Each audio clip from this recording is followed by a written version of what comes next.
tardes, les damos la bienvenida a la edición central de MD Noticias. ¿Cómo estás, Martín? ¿Qué tal, Natalia? ¿Todo bien? Esperemos que ustedes también estén bien, ya en la mitad de la semana y con mucha información política. Empezamos por ahí. La iniciativa del sector Colorado Ciudadanos de habilitar un plebiscito para regular el ingreso a las intendencias por ahora tiene cerca de 20 de los 52 votos de integrantes del Parlamento que precisa para prosperar. La postura del Frente Amplio será clave, determinante y será definida por su mesa política. El presidente de la fuerza opositora, Fernando Pereira, ya expresó reparos. Y lo mismo hicieron la precandidata presidencial Carolina Cose y su par Yamandú Orsi. La idea generó también discrepancias a la interna de la coalición de gobierno y en particular del Partido Colorado. Integrantes de las bancadas afines a las precandidaturas de Gabriel Gurméndez y Tabaré Viera ya dijeron que se oponen a la idea. En cambio, el senador y líder cabildante Guido Manini Ríos le adelantó a MBD Noticias que su partido se perfila para apoyar. Bueno, tendremos el desarrollo de esta información, el análisis de Eduardo Botinelli y mucho más. Vamos a repasar qué es lo otro que tenemos. Fiscalía investiga los grafitis realizados en varios edificios del centro, en algunos casos en el interior de los balcones de las propiedades. El Sindicato de la Construcción convoca un paro nacional parcial en ese rubro para este jueves de 9 a 13 horas por duelo ante la muerte de 2 trabajadores en accidentes laborales ocurridos en enero y abril. El Ministerio de Transporte y Obras Públicas y las intendencias de Canelones y Montevideo se reunirán para hablar sobre la viabilidad del proyecto del tren tranvía. El Codicen creará un equipo consultivo con personas vinculadas al sector educativo pero que no trabajan en la ANEP para aportar en la construcción de programas de bachillerato. El 29 de abril habrá una audiencia pública acerca de la resolución del gobierno de habilitar la construcción de un complejo residencial en Punta Ballena. El Parlamento votó por unanimidad la venia para que Silvana Montes de Oca asuma como embajadora de Uruguay en Venezuela. Países miembros de la OEA aprobaron una resolución que condena la intrusión de Ecuador contra la Embajada de México en Quito, así como las agresiones que sufrió su personal diplomático. Un enfrentamiento entre manifestantes y la policía en Buenos Aires dejó el saldo de 11 personas detenidas y decenas de personas heridas. Reclamaban alimentos para comedores y merenderos.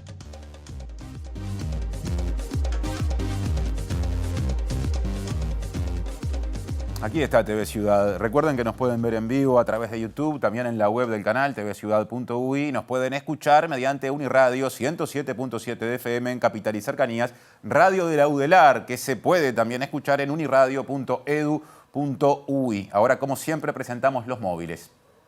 Intensa actividad en el Parlamento desde esta mañana. Allí está nuestro compañero Martín Duarte en el Palacio Legislativo. Martín, contanos.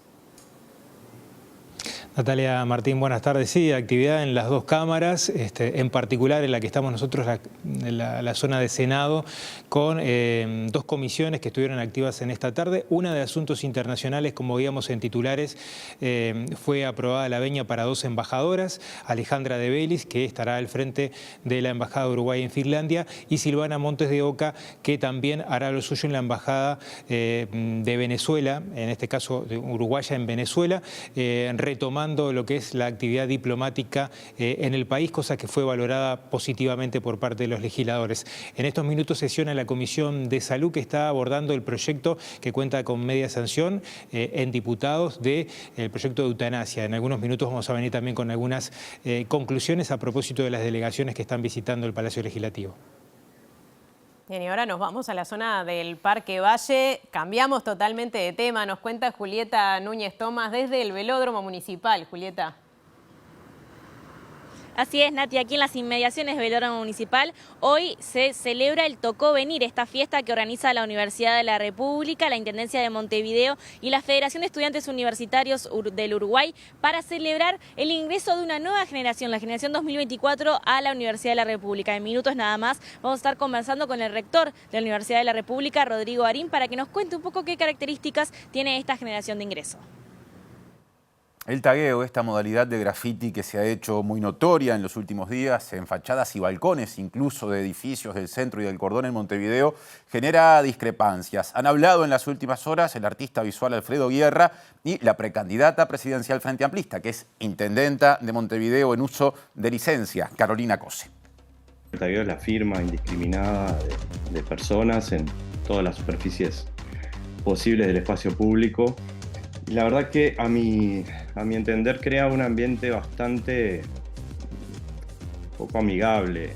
Una cosa es tener una expresión artística sobre un muro, y otra cosa es tener una suerte de carrera tribal por ocupar espacios.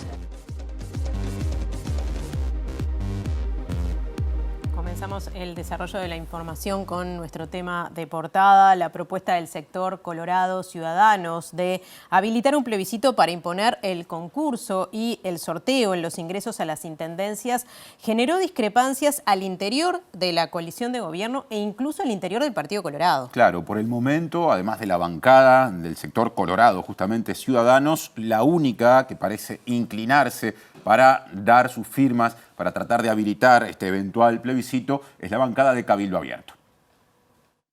El senador y líder cabildante Guido Manini Ríos le adelantó a MBD Noticias que la idea predominante en su partido es acompañar la propuesta, lo que se definirá entre martes y miércoles que viene. Dicha fuerza política cuenta con un total de 12 bancas, pero se requiere la firma de 52 integrantes del Parlamento para que se habilite el plebiscito. En el Partido Colorado, donde Ciudadanos tiene la mayoría, pero no la totalidad de las 13 bancas en la Cámara Baja y solamente tiene una de las 4 del Senado, otros sectores han emitido señales en contra. Según averiguó MBD Noticias, las y los parlamentarios que respaldan la precandidatura presidencial de Gabriel Gurméndez no firmarán por el plebiscito. Además, el senador Germán Coutinho, que apoya la precandidatura de Tabaré Viera, cuestionó fuertemente al precandidato Robert Silva y a esta idea de Ciudadanos. Y me molestó lo mal que transmitieron y lo mal que expresaron la voluntad de quien más peleó por esta cosa, que fue el propio Adrián Peña.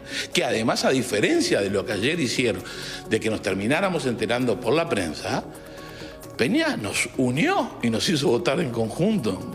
Desde el Partido Nacional, si bien el senador y precandidato Jorge Gandini no descartó respaldarla, una amplia mayoría se mantiene reacia a la idea. En ese grupo está el senador Sergio Botana. Si se va a hacer algo de ese tipo, ¿por qué solo a los gobiernos departamentales?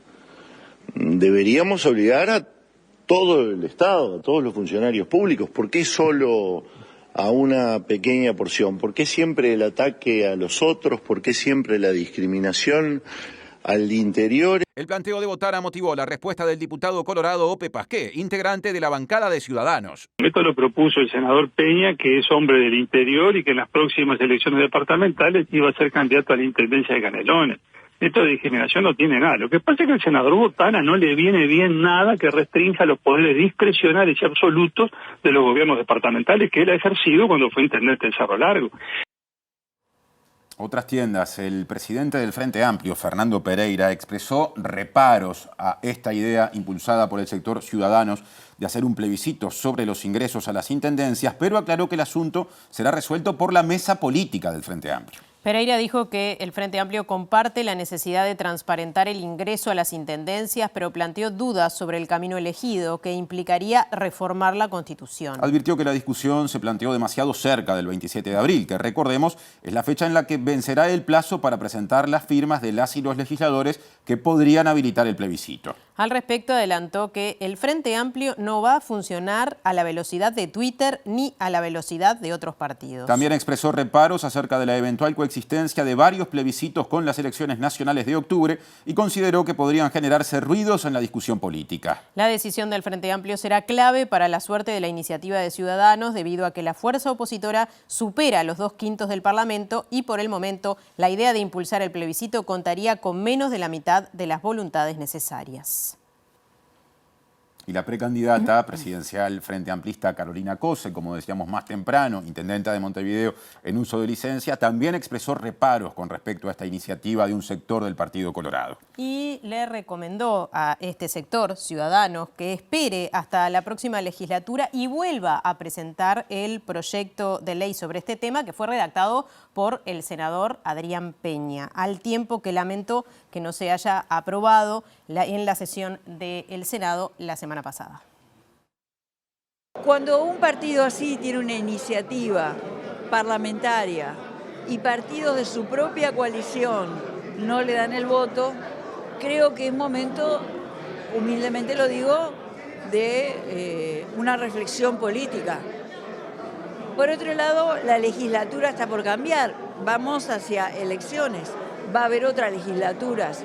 Yo lo que recomendaría es que lo presenten en la próxima legislatura, van a tener los votos del Frente Amplio. Bien, y la fiscal de flagrancia, Andrea Naupi, investiga para identificar a las personas responsables de grafitear fachadas y balcones de algunos edificios del centro y del cordón de Montevideo. Y se le pidió a la policía el relevamiento de testimonios y también de imágenes captadas por cámaras públicas y privadas ubicadas en las zonas cercanas a los edificios afectados. Esta semana algunos edificios aparecieron pintados con una forma de grafiti llamada tagueo. El pasado sábado, un edificio ubicado en la esquina de Mercedes y Vázquez fue pintado en 5 de sus 6 pisos. El administrador del edificio, Mario Turcio, dijo a Subrayado que los propietarios se levantaron el pasado 6 de abril y se encontraron con las pinturas. El hecho generó miedo en relación a la seguridad, ya que las personas pudieron acceder a los edificios. Los vecinos hicieron la denuncia policial y solicitaron se cambie de lugar la parada de ómnibus, por la que escalaron para subir al edificio. La madrugada del martes, en un edificio ubicado en Rodó y Roxlo, una persona escaló 9 pisos de un edificio y escribió en cada uno de ellos, mientras otras 2 personas filmaban y tomaban fotos. En el edificio de ladrillos se puede ver estampada la palabra Brasil, SP y 24 en color blanco. También se pintó parte de un edificio de 3 pisos ubicado en Mercedes y Tristán Narvaja. El tagueo también se ve en rejas, edificios públicos y monumentos. La alcaldesa del municipio B, Silvana Pisano, dijo que van a convocar a una mesa multiactoral de trabajo y diálogo para buscar soluciones ante el aumento exponencial de tags y vandalismo de edificios.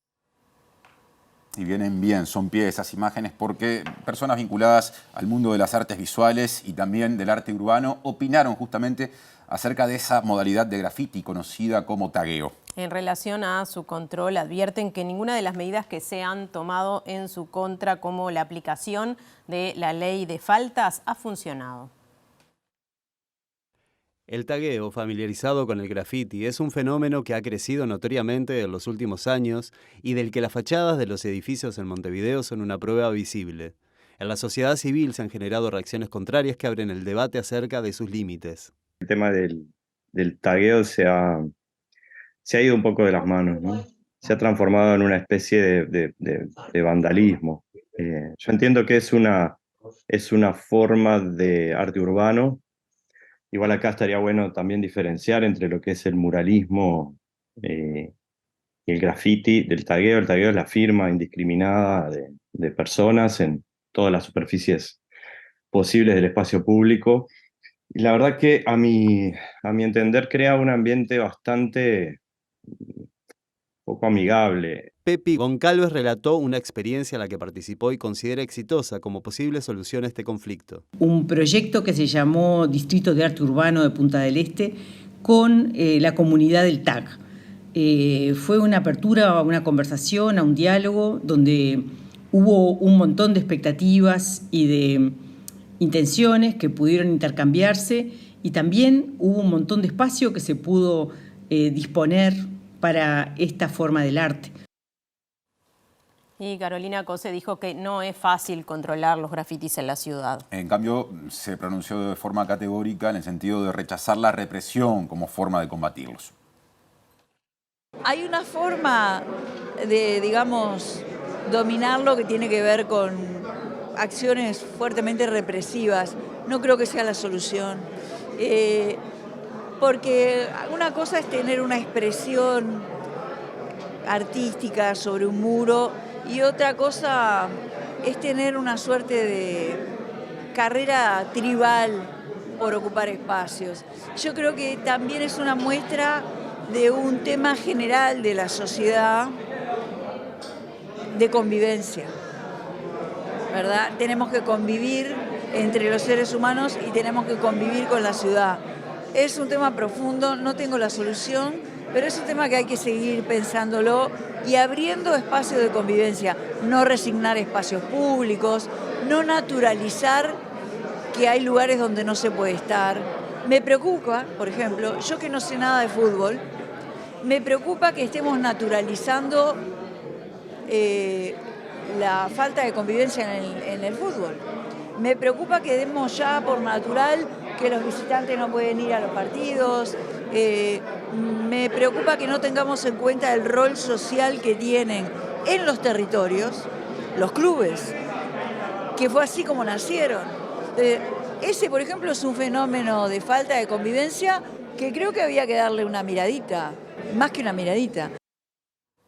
Otro asunto educativo, el CODICEN creará un equipo consultivo con personas que no estén vinculadas a la ANEP para desarrollar digamos, distintas tareas vinculadas a la educación. El organismo intenta generar aportes para la construcción de los programas de bachillerato en el proceso de la reforma educativa.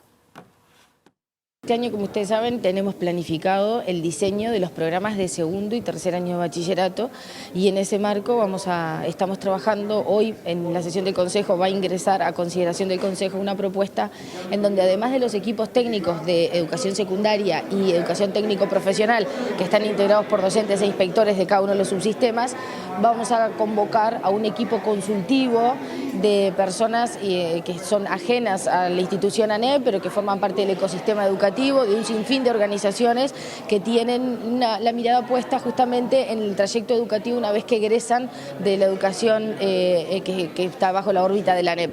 Eso va a entrar hoy a sesión de consejo y en el caso de que se apruebe, bueno, empezaremos a invitar a esas instituciones. La idea es que la construcción de estos programas, además de que ya hay un recorrido y un camino por parte de los equipos técnicos, pero que tengan, bueno, una participación y una mirada también puesta en una construcción colectiva entre la interna del sistema y la mirada del egreso.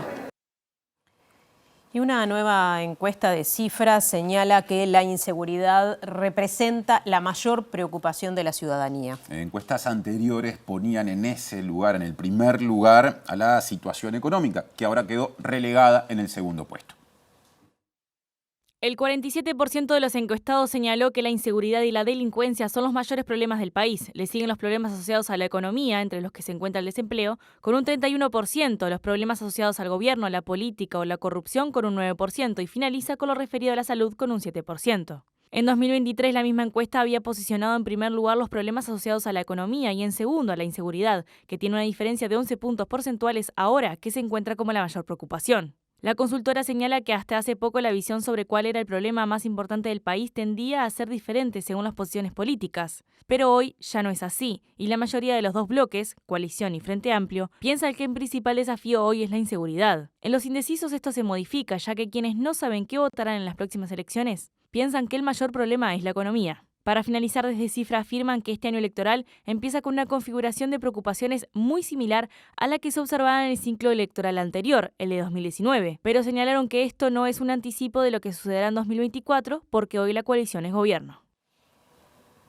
Otro asunto, la precandidata presidencial nacionalista Laura Raffo propuso la creación de 15.000 puestos de trabajo para jóvenes y para personas que no hayan terminado el ciclo básico. A su vez, destacó la importancia de votar en las elecciones internas. Lo importante que es esta elección interna, porque es una elección primaria. Las personas empiezan ahora a decidir qué tipo de ciudadano quieren que ocupe la presidencia de la República. Es como una elección de clasificaciones, digamos. El 30 de junio son las primeras clasificatorias. Nosotros estamos buscando clasificar con mucha fuerza, con mucha energía, presentando un equipo nuevo, una nueva generación, que tiene propuestas que van a fondo, que son audaces. Es un compromiso en nuestras propuestas lograr una exoneración de aportes personales y patronales para los puestos de menos de 30.000 pesos, que es donde suelen insertarse los jóvenes y las personas que no han terminado el ciclo básico, para que se cierre esa diferencia de precio que hay entre contratar a una persona y lo que el empleado recibe de bolsillo, y vamos a garantizar esos 15.000 puestos de trabajo para los jóvenes y las personas que no han terminado el ciclo básico. Presenta Antel, socio de tu negocio. Nutrida agenda parlamentaria, ya mismo vamos hacia allí porque reaparece el móvil de Martín Duarte, que no está solo. Adelante, Martín. Gracias, Martín. Le agradecemos estos minutos a la senadora Carmen Sanguinetti, que preside justamente la Comisión de Salud del Senado, que acaba de terminar su trabajo en la jornada de hoy recibiendo distintas delegaciones a propósito del proyecto de eutanasia que cuenta con ya la sanción de diputados y que la Cámara de Senadores está estudiando. Bueno, gracias por estos minutos, Carmen. ¿Cuál es el balance de esta jornada donde vinieron distintas delegaciones, incluso algunas haciendo propuestas o propuestas de modificaciones al proyecto original de diputados. Sí, bien, lo primero creo que es importante aclarar que este es un proyecto que toca muchas dimensiones, ¿no? Entonces recibimos delegaciones que están vinculados a los cuidados paliativos, recibimos delegaciones que están vinculados al derecho penal. Por ejemplo, hoy justamente lo que se recibió fue al doctor Jorge Barrera en la cátedra de la Universidad de Montevideo, y estamos completando la visión tanto de la UDELAR como de la Universidad Católica y de la Universidad de Montevideo en cuanto a lo penal. ¿Qué es lo que se da con respecto a este tema? Es, bueno, hay unanimidad, que es algo bastante atípico que suceda, hay unanimidad respecto de las distintas cátedras de Derecho Penal de rechazo al proyecto. Las tres se manifestaron contundentemente en contra, y algunas, como por ejemplo hoy la Universidad de Montevideo, planteó una alternativa que es una modificación del homicidio piadoso, que obviamente no hemos tenido oportunidad todavía de estudiarlo. También vinieron desde la facultad, desde la Universidad Católica, de Bioética, y bueno, también se manifestaron en contra, porque como les decía, esto tiene muchas aristas y hay que estudiarlo desde los distintos ángulos. La Universidad de Montevideo plantea una modificación incluso a la penalización, que en este caso por el acto podría recaer a un médico, por ejemplo. Claro, desde la mirada penal la coincidencia está en que el bien jurídico vida precisa la mayor protección, ¿no? Y por eso, y esto se ve también en distintas delegaciones, en esto de que es un derecho humano fundamental, la vida, ¿no? Es como lo primero que protegemos. Y yendo un poco lo que iba a decir en relación a la visión de bioética de la Universidad Católica, uno de los ángulos que me resultó interesante, que es básico, pero a mí me gusta siempre hacer la distinción entre lo que puede ser la postura de un periodista o de un ciudadano que no tenga la responsabilidad que tenemos nosotros, que bueno, indudablemente se informa, forma una posición en función de su propia vida o de un ser querido, y es lógico y es natural que esto sea así. ¿Cuál es la diferencia con respecto a la responsabilidad que nos toca a nosotros? Bueno, nosotros como hacedores de políticas públicas tenemos que pensar en cuál es el efecto en el mediano y en el largo plazo de una ley de este tipo. No estamos mirando el hecho concreto, sino que estamos mirando más allá. Y Pastorino, una de las cosas que decía es esto de que las leyes en definitiva tienen un fin pedagógico en algún punto, ¿no? Es como que trazan la línea entre lo que está bien y lo que está mal. Entonces, desde el momento, si un proyecto de este tipo se aprobara, estaríamos de alguna manera, y acá vinculo con la visión de lo penal, diciendo, bueno, para algunas personas que se encuentran en alguna situación particular, que cumplen con todo eso que dice el artículo 2, ¿verdad? Situación de enfermedad con distintas características. Bueno, para ese conjunto de personas, que creo que todos podemos coincidir en que son personas que tienen un menor nivel de libertad que el que puedes tener tú o el que puedo tener yo, que no estamos en esa situación, a esas personas le damos la posibilidad de decidir sobre su vida. ¿No? Entonces esto tiene consecuencias y cuestiones como de una enorme profundidad, porque estamos haciendo una categorización y esto entendemos muchos que tiene repercusiones en colectivos que puedan estar en esta situación, ¿no? A mí, en lo personal, uno de los ángulos que me preocupa y me preocupa muchísimo es en relación a los adultos mayores. Por ejemplo, Uruguay es un país que tiene un problema, un desafío en relación al trato que tiene hacia sus adultos mayores. Me preocupa también, y algunos hemos estado siguiendo las noticias internacionales, la vinculación entre la eutanasia y la discapacidad.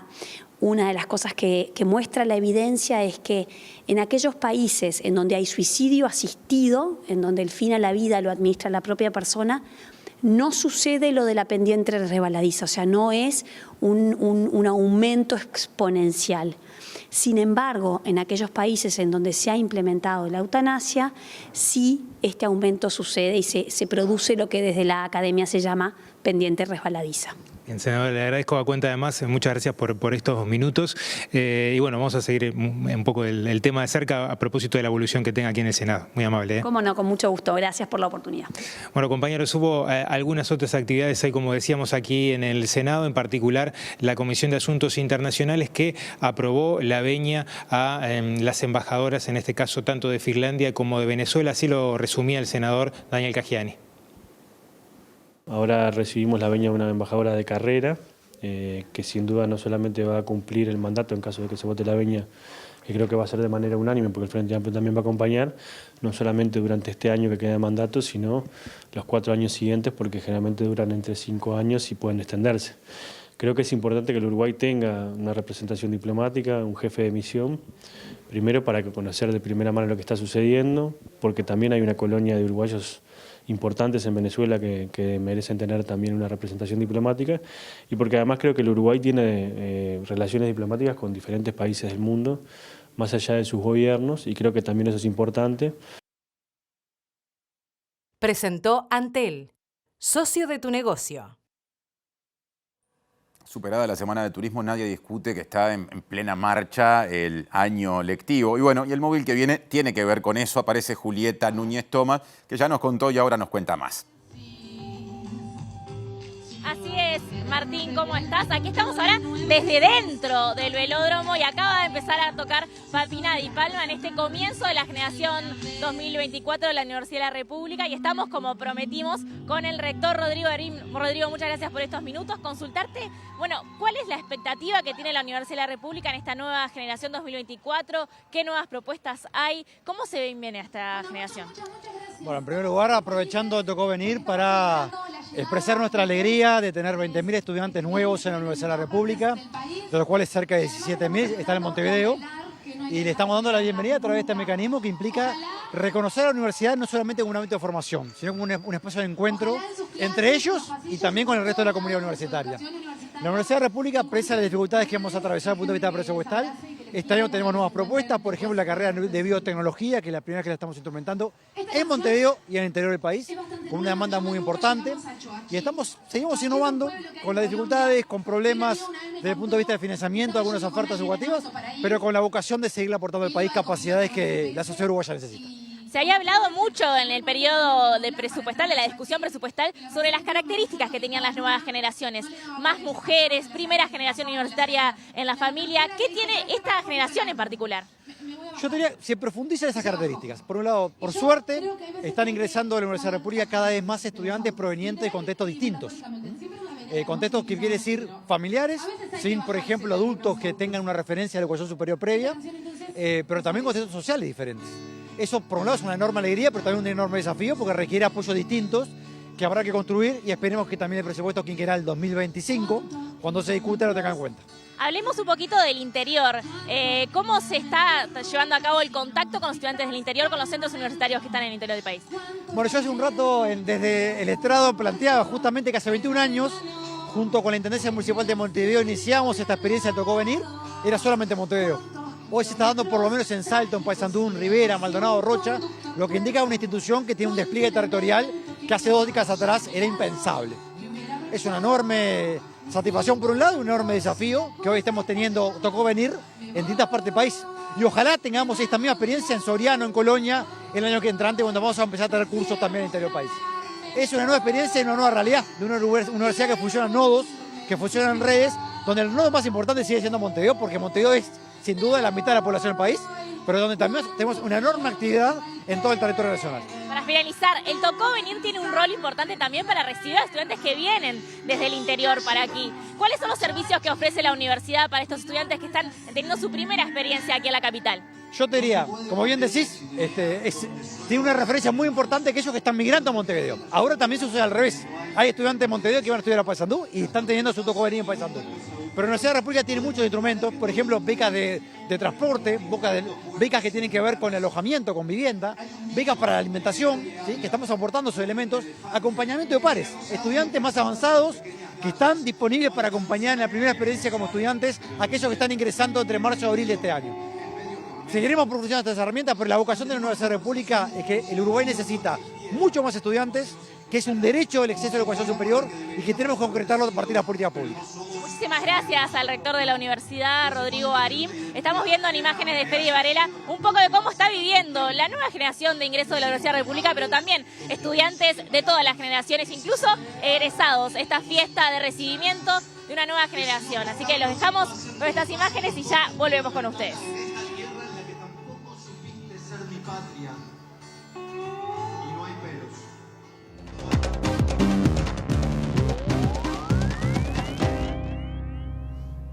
Bueno, hoy es miércoles, día de nuestra columna de análisis político. Le damos la bienvenida a Eduardo Botinelli. ¿Cómo estás, Eduardo? ¿Qué tal, Natalia? ¿Cómo estás? Siempre hay mucha tela para cortar, mucho más en estas épocas y vendrá más aún.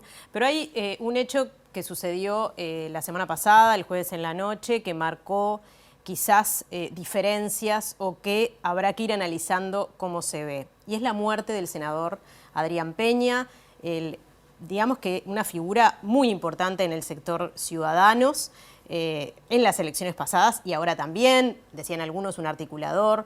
No nos queda ninguna duda de lo que representaba él desde el punto de vista humano y político, con todas las expresiones de todos los dirigentes de todos los partidos políticos, pero ¿qué es lo que sucede ahora dentro de su sector Ciudadanos, dentro del Partido Colorado y también desde el punto de vista del sistema político? Porque se plantea justo horas antes de su fallecimiento, queda sin los votos del Partido Nacional este proyecto de ley que plantea el ingreso por concurso o por sorteo a las intendencias.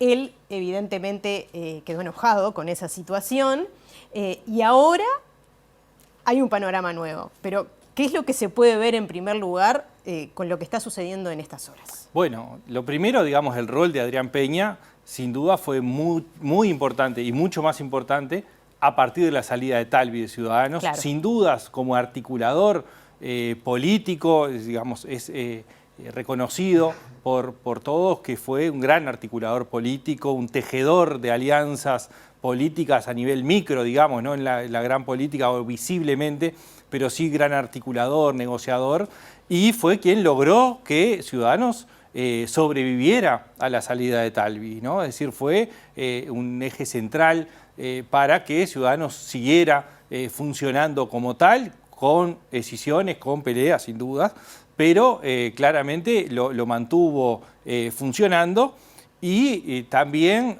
uno de los apoyos principales que tenía la candidatura de Robert Silva, ¿no? Es decir, más allá de la discusión interna de cómo termina procesándose la candidatura, las definiciones que se tomaron y demás, bueno, y además del paraguas de Crece, digamos, que forma alrededor de la candidatura de Robert Silva, Ciudadanos era, digamos, el sostén principal y Adrián Peña muy relevante en esa articulación y en ese apoyo a la candidatura, ¿no? Bien, bueno, una de las consecuencias que queda, decíamos, era este proyecto de ley que quedó sin votos, y los votos porque el Partido Nacional decidió no dar esas voluntades, en bloque además, y ahora el sector ciudadano se plantea llevar eso a consulta popular, que se plebiscite si es que se alcanzan las voluntades necesarias, tiene que conseguir 52 votos antes del 27 de abril. Sí. Si eso sucede, que la ciudadanía sea la que decida. Bueno, sí, necesita los 2/5 de la Asamblea General, 52 votos, como decía, y esos 52 votos se pueden conformar de muchas maneras, pero hablando en términos de bloques, la llave la tiene el Frente Amplio si es que el Partido Nacional no apoya. No es esperable que el Partido Nacional, habiendo votado en contra de la ley, apoye en bloque, más allá de algunas... Está Gandini, por ejemplo, que anunció que podría llegar a votarlo, porque, digamos, ahí lo que estuvo en la discusión era si era constitucional o no la ley, y al ser una consulta popular, la constitucionalidad deja de... hacer una reforma constitucional, la constitucionalidad deja de ser un problema, ¿no? Porque en definitiva es una reforma de la Constitución. Pero en bloque, en realidad, si no está el Partido Nacional, se necesita que el Frente Amplio acompañe, por lo menos mayoritariamente, porque la suma del Partido Colorado, Cabildo Abierto, el Partido Independiente y el PERI, suponiendo, ¿no?, apoyos, no alcanzan si no hay una participación del Frente Amplio. Entonces ahí aparece un tema muy relevante desde el punto de vista político y que, bueno, pone un poco en cuestión también toda esta discusión que se está dando a partir del jueves, viernes, digamos, a partir del fallecimiento de Peña, y la discusión que hubo el miércoles pasado en la Cámara de Senadores. Claro, según un relevamiento que estuvo trabajando bastante Martín Rodríguez en ese tema en esta jornada y con suerte se llegaría a 30 votos más o menos firmes en este momento. O sea, sin el apoyo del Frente Amplio, que además parece que va a reunirse para tomar una decisión en bloque, al menos eso es lo que se dice en este momento,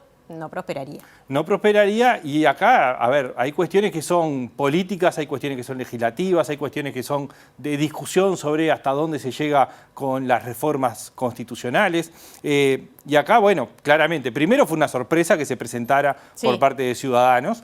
El segundo es que lo presentó Ciudadanos y no el Partido Colorado, por lo tanto generó molestias adentro del propio Partido Colorado.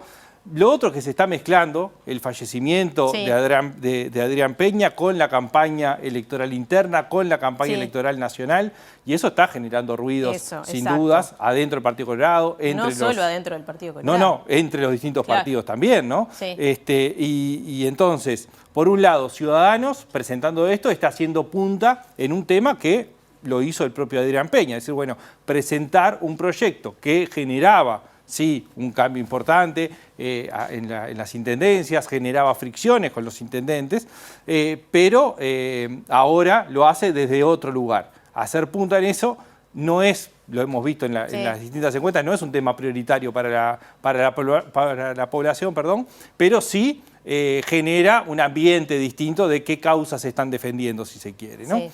Y que, o sea, esto... ¿Cómo se tienen que parar los partidos o cómo repercute en la campaña? Porque, por ejemplo, desde el Frente Amplio ha habido varias voces que señalan, bueno, no es lo más adecuado seguir sumando plebiscitos cuando hay que elegir un presidente. Bueno, digamos, resumir lo que se elige el presidente es minimizar al mínimo lo que se elige, ¿no? Digo, en ese argumento, ¿no? Digamos, se eligen muchas cosas, bueno, muchas cosas, más hemos hablado varias veces, todavía, ¿no? de ese argumento. Se eligen muchas cosas que hacen al funcionamiento de un próximo gobierno, pero también ya tenemos un plebiscito seguro. Probablemente hay posibilidades de tener dos plebiscitos más, ¿no? El primero es el de allanamientos nocturnos, que fue por el camino de 2/5 de la Asamblea General. Dos que están por presentar firmas o presentarían firmas con posibilidades de alcanzarlo. Quizás no los dos, pero quizás por lo menos uno más podemos llegar a tener. Se suma un cuarto, 3, lo que sean, la cantidad de plebiscitos. Entonces, ¿a quién le interesa que se incorporen más temas en la discusión de una campaña electoral, ¿no? Es decir, efectivamente, a los partidos que más están disputando ese cargo, el de la presidencia de la República, necesitan instalar su propia agenda, necesitan instalar sus temas, necesitan dialogar con la gente en los temas que más preocupan a la población, que son los que más pueden incluso llegar a los sectores más lejanos a la política. Y son los de la vida cotidiana y no son justamente estos que aparecen un poco más lejanos para la cotidianidad. Entonces, claro, poner un plebiscito adicional, además de ser un tema de discusión de la forma de legislar, de cuánto se pone en la Constitución, también es un tema de discusión política sobre qué se quiere discutir en el medio de una campaña electoral. Muchas gracias, Eduardo, clarísimo. Nos reencontramos la semana que viene. Nos vemos el miércoles que viene. Ya continúa, Martín.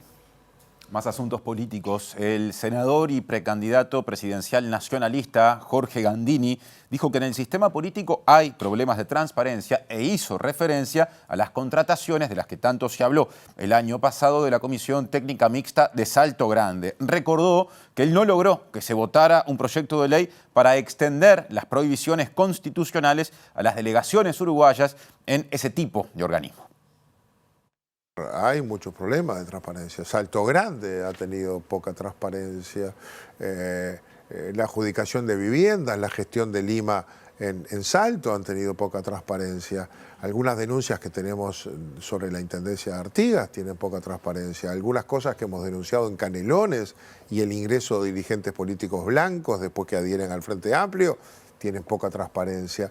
Gandini alude, sin nombrarlo, a Carlos Albizu, expresidente de la delegación uruguaya en la Comisión Técnico Mixta de Salto Grande, quien renunció a su cargo luego de la polémica tras ser acusado de clientelismo político y dar trabajo a ediles blancos. Hay un proyecto de ley que presenté yo, se aprobó en el Senado y no en diputados, y que luego volvió a presentar el Poder Ejecutivo, que hace meses duerme en la Cámara de Diputados y hay mayoría, se supone, para sacarlo. ¿Qué dice ese proyecto de ley? Que los que están al frente de Salto Grande, la CARU, o sea, el Río Uruguay y la CARP, las 3 comisiones binacionales, no pueden hacer política. Es tan fácil como eso. Y no se vota. ¿Por qué no lo votan? No se vota. Llegamos ya a la interna y hay gente que dirige esos organismos desde los que se dice que se hace política y a su vez son candidatos en esta interna. A mí me parece que está mal, pero no logramos que el Parlamento se ponga de acuerdo. Un proyecto del gobierno no tiene todos los votos del gobierno, el Frente Amplio ha sido muy crítico, no tiene todos los votos del Frente Amplio y al final no sale. Entonces hay mucho viru, pero cuando viene la hora de la realidad, cuesta que se alineen los votos. Bien, el Partido Colorado anunció que no integrará el lema Coalición Republicana en el departamento de Río Negro en las elecciones departamentales y municipales de 2025. Y en un comunicado, su dirigencia responsabilizó al Partido Nacional por la imposibilidad de alcanzar un acuerdo para votar en conjunto toda la coalición de gobierno en Río Negro en el año 25.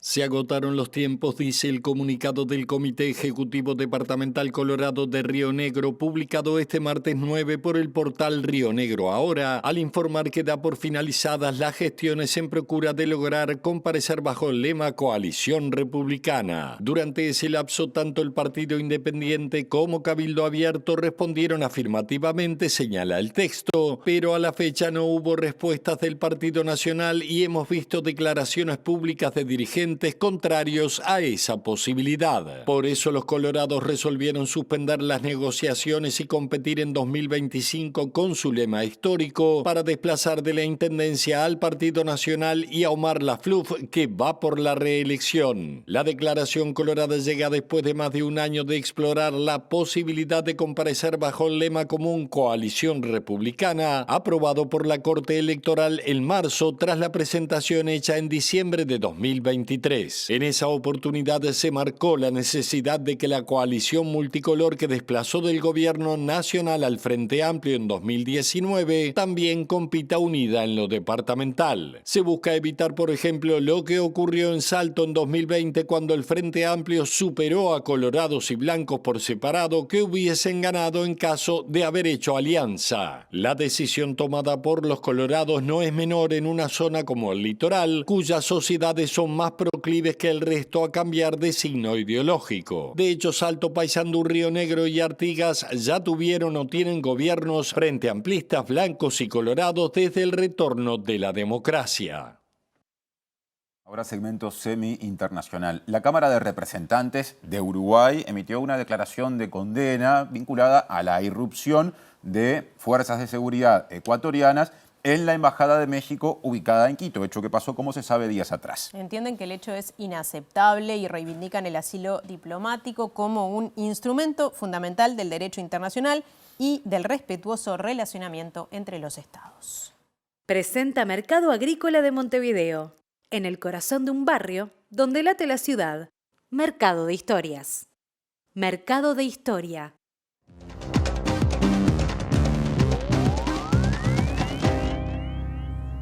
¿Qué tal? Buenas noches. Y antes de meternos de lleno en lo que fue hoy la resolución de la Organización de Estados Americanos con respecto a este tema, hay que decir que el expresidente Rafael Correa confirmó que lo que le ocurrió a su ex vicepresidente, que fue el que a partir del cual se provocó todo este hecho, lo que tuvo fue un intento de suicidio y que actualmente está en huelga de hambre, al tiempo que denunció que fue maltratado por las fuerzas policiales ecuatorianas cuando lo sacaban de la Embajada de México. Por otra parte, la OEA aprobó una resolución condenatoria hoy por 29 votos a favor, una abstención de El Salvador y naturalmente el voto en contra de Ecuador por los hechos ocurridos en Quito. El documento contó con el apoyo de 29 países del bloque, donde El Salvador fue el único que decidió abstenerse, mientras que Ecuador se expresó en contra de la resolución, que textualmente condenó enérgicamente la intrusión de la policía ecuatoriana a la Embajada de México en violación de la Convención de Viena sobre relaciones diplomáticas y la institución de asilo diplomático. La resolución, además de hacer un llamado al respeto de la normativa internacional y exhortar a Ecuador y México a iniciar un diálogo y tomar acciones inmediatas para resolver este grave asunto de manera constructiva, indica también que el organismo debe seguir ocupándose y considerar otras acciones que puedan ser necesarias para atender la cuestión. Por su parte, el presidente mexicano Andrés Manuel López Obrador celebró la resolución que condena sin excepciones el proceder autoritario del gobierno de Daniel Noboa y dijo que incluso el secretario Luis Almagro, que ha tenido una actitud conservadora y antidemocrática, condenó el hecho porque la verdad es injustificable, manifestando que hasta gobiernos con los que ha confrontado políticamente como el argentino apoyaron la propuesta. La ministra de Relaciones Exteriores de Ecuador, Gabriela Sommerfeld, dijo que es una resolución justa donde se ve el incumplimiento del uso de las sedes diplomáticas y que su país hará respetar también su versión de los hechos, afirmando que un pedido de disculpas a México no está en la mesa de discusión en este momento.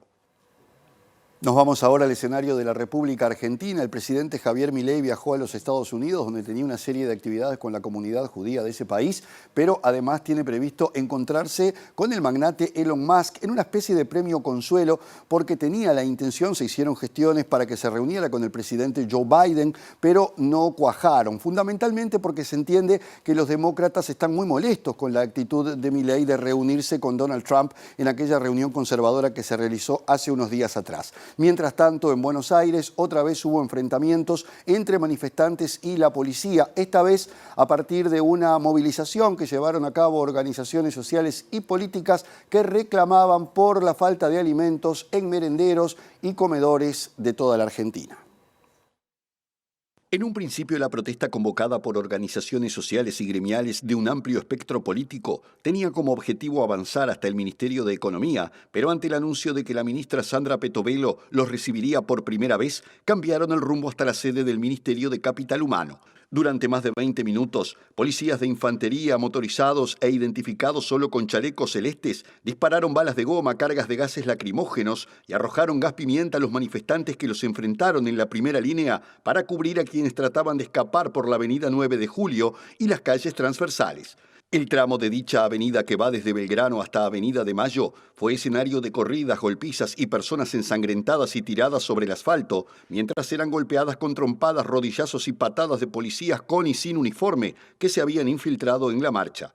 Poco después de los incidentes, la ministra de Seguridad, Patricia Bullrich, anunció cambios para, entre otras cosas, penar con prisión de 4 a 5 años a los dirigentes de organizaciones piqueteras que organicen manifestaciones, cortes de calle u obliguen a la gente a que participe bajo amenazas.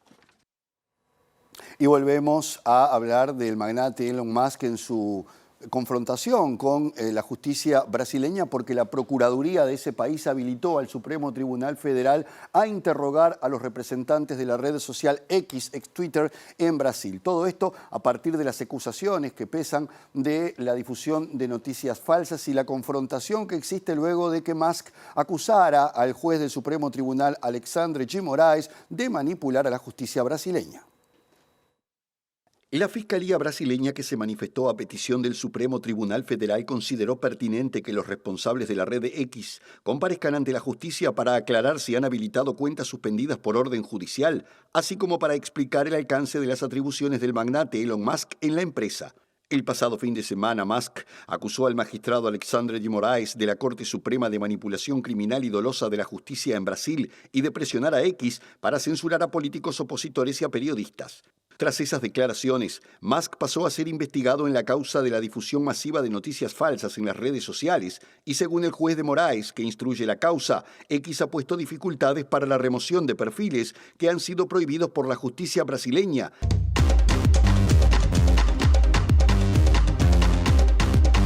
Este es el segundo bloque de la edición central de MBD Noticias en TV Ciudad.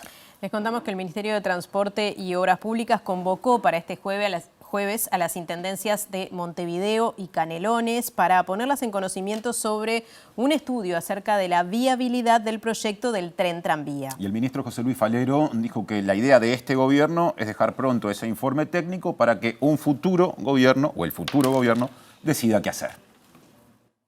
Ustedes recordarán que yo dije que ese tema, para que tener un trabajo serio, teníamos que bajarle el perfil político, por eso he tratado de no meterme, simplemente que avancen los técnicos. Nuestra tarea en este caso es dejar un proyecto analizado, terminado, evaluado, que obviamente vamos a incorporar ahora una consultoría del BID que nos hace de apoyo para trabajar en esta interacción entre los distintos organismos públicos y las empresas de transporte. que me parece también importante, o sea que todo eso ayuda a tener allí una alternativa de solución de algo que se viene hablando hace más de 20 años, pero por lo menos tenerlo trabajado desde el punto de vista técnico, creo que a cualquier autoridad que asuma el próximo año le va a facilitar, le quitas un montón de tiempo con un trabajo hecho. Después puede siempre surgir modificaciones, pero una base más estudiada y más en profundidad, ¿verdad?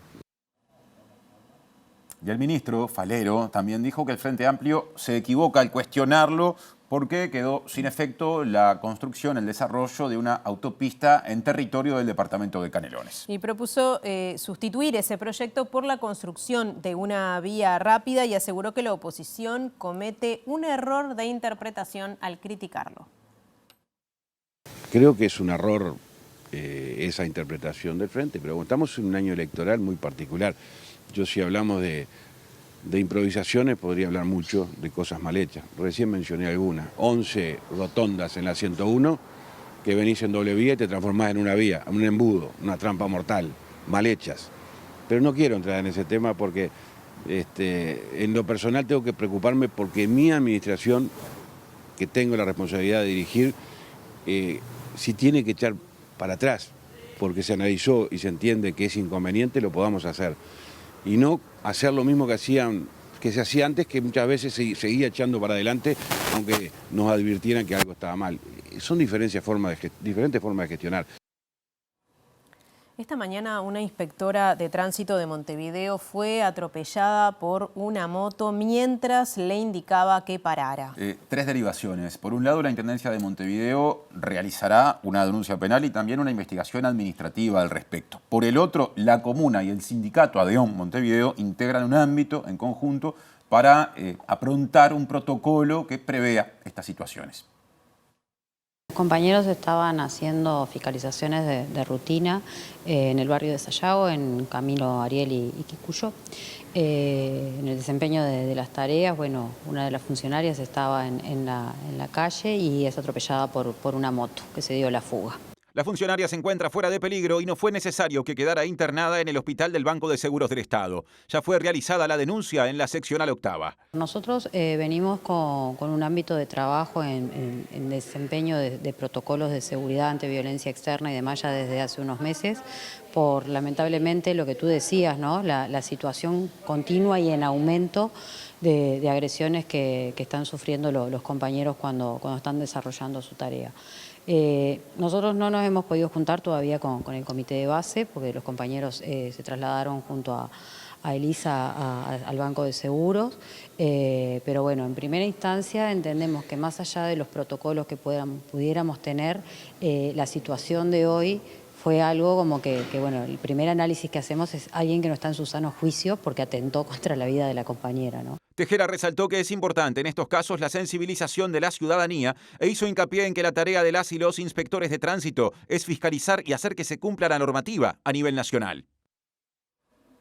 Nos despedimos, pero antes repasamos los datos del tiempo en la zona metropolitana. Les contamos básicamente que se esperan días parecidos al de hoy. Sí, nuboso y cubierto es digamos, el aspecto del cielo, por lo menos que Meteorología, Inumet en este caso, está advirtiendo para mañana, jueves 11 de abril, mínima 12 grados, ¿no? Las mínimas empiezan a ser bastante bajas, máxima 19 y para mañana jueves no se espera que llueva.